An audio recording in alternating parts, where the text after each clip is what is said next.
उत्तराखंड के जोशीमठ में कई मकानों में दरार आने के मामले में आईआईटी कानपुर के अर्थ साइंस विभाग के सीनियर प्रोफेसर ने अहम जानकारियां दी हैं। डॉक्टर राजीव सिन्हा ने बताया कि कुछ दिन पहले अपनी टीम के साथ जोशीमठ के इलाके का ड्रोन सर्वे किया था। इस दौरान उन्होंने कई अहम बातों को नोटिस किया था। जोशीमठ और आसपास का पूरा इलाका खतरे से भरा हुआ है। ये लैंडस्लाइडिंग जोन में है। यहाँ दशकों तक लैंडस्लाइडिंग होती रही है, लेकिन पिछले कुछ सालों में ये स्थिर रहा है। बार बार लैंडस्लाइड के कारण यहाँ पत्थर कमजोर हो गए हैं। इसके बावजूद लोगों ने यहाँ मलबे पर घर, होटल बना रखे हैं। अब एक बार फिर से पहाड़ अपलिफ्ट हो रहे हैं। इसके चलते अंदर से मलबा खिसक रहा है और जमीन धंसने लगी है। यहाँ पर अनप्लान्ड डेवलपमेंट के चलते अब लोगों की जान खतरे में पड़ गई है।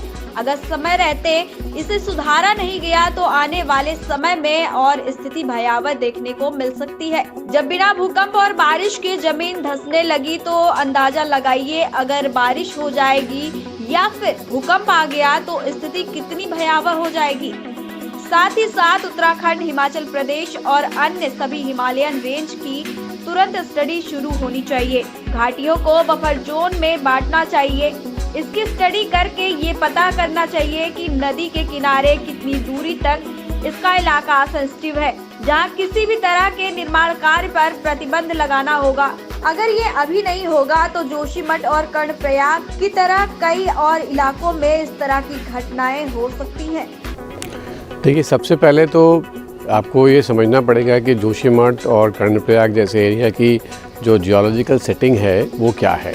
जो इम्पॉर्टेंट बात है ये समझने के लिए कि तीन चीज़ें इम्पॉर्टेंट है। एक तो कि ये साइस्मिकली एक्टिव जोन है, जोन 5 में आता है ये सारा का सारा जोन। तो अर्थक्वेक्स यहाँ पे बहुत कॉमन है। लैंडस्लाइड्स यहाँ पे बहुत होती हैं क्योंकि ये एरिया सारा बहुत स्टीप टेरेन माना जाता है और टोपोग्राफी यहाँ की ऐसी है कि पत्थरों के गिरने की संभावना बहुत रहती है।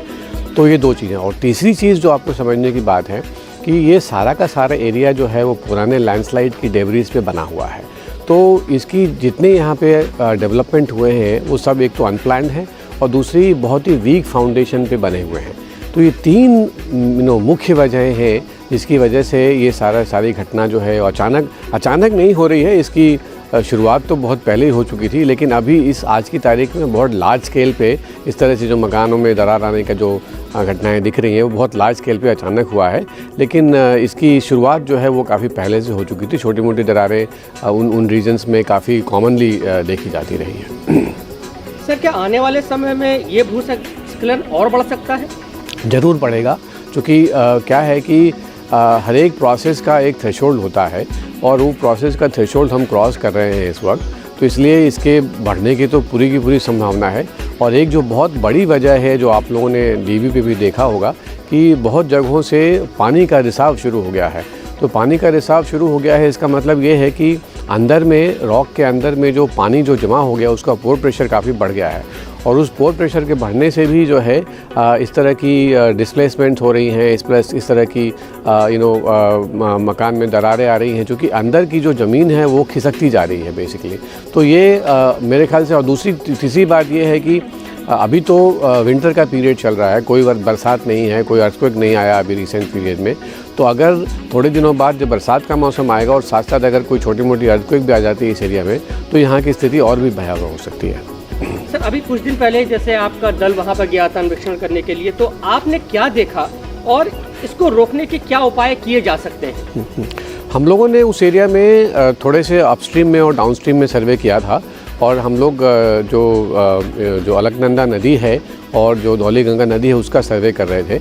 वहाँ पे एनटीपीसी का एक बहुत बड़ा प्रोजेक्ट आ रहा है, उसके संबंध में हम लोग वहाँ पे फ्लड इनंडेशन मॉडल्स बना रहे हैं। तो उसके संबंध में हम लोग सर्वे कर रहे थे। तो ये हम लोगों ने देखा कि पूरी की पूरी जो घाटी है वो बहुत वहाँ पे स्टीप टेरेन है, जो बहुत ज़्यादा स्लोप वहाँ पे बहुत हाई है। और हम लोगों ने 2 साल लगातार सर्वे किया है और इन 2 लगातार सालों में ही बहुत ज़्यादा चेंजेस आए हैं वैली में। बहुत जगहों पे हमने नई लैंडस्लाइड देखी, छोटी मोटी ही सही, लेकिन वो देखी। तो एक तो ये ऑब्जर्वेशन है। दूसरा ये है कि जब इस तरह की कोई भी डेवलपमेंटल एक्टिविटी होती है थोड़ी बहुत डिस्टर्बेंस तो होती है टेरेन में और उनकी वजह से भी एक समय के बाद वो जो डिस्टर्बेंस है वो थोड़ी सी ज़्यादा हो जाती है, उसकी वजह से ये प्रॉब्लम्स आने लगती हैं। तो हमारे विचार से इस वक्त हमारे पास जो ऑप्शंस हैं वो 2-3 ऑप्शंस हैं। एक तो ये कि पूरे एरिया की बहुत साइंटिफिकली एक जोनिंग करनी पड़ेगी आपको कि वहाँ पे डिजास्टर के पॉइंट ऑफ व्यू से जोनिंग का क्या स्टेटस है, अनस्टेबल, स्टेबल, थोड़ी बहुत अनस्टेबल एंड सो ऑन। उसके बाद हमें एक बफर जोन क्रिएट करना पड़ेगा। और तीसरी चीज़ कि उस बफर जोन और जोनिंग के हिसाब से हमारे यहाँ क्या वहाँ की डिज़ायरेबल लैंड यूज़ होनी चाहिए, किस एरिया में क्या डेवलपमेंट होना चाहिए, कहाँ पे हमें पब्लिक यूटिलिटी बनानी चाहिए, कहाँ पे हमें हैबिटेशन बनाने चाहिए, उसकी एक बहुत strong and regulated policy development करना पड़ेगा। तो ये 2 चीज़ तो बहुत हमें इमीडिएटली करनी पड़ेगी, क्योंकि अभी जैसे ये मामला शांत होगा वो लोग वहाँ पे वापस जाना शुरू करेंगे या एक कोई और फॉर्म रिहेबिलिटेशन का प्रोग्राम हमारा डेवलप होने होगा, तो उसके पहले ही ये तुरंत ये पॉलिसी डेवलपमेंट की बात जो है वो शुरू हो जानी चाहिए अभी तक जो है।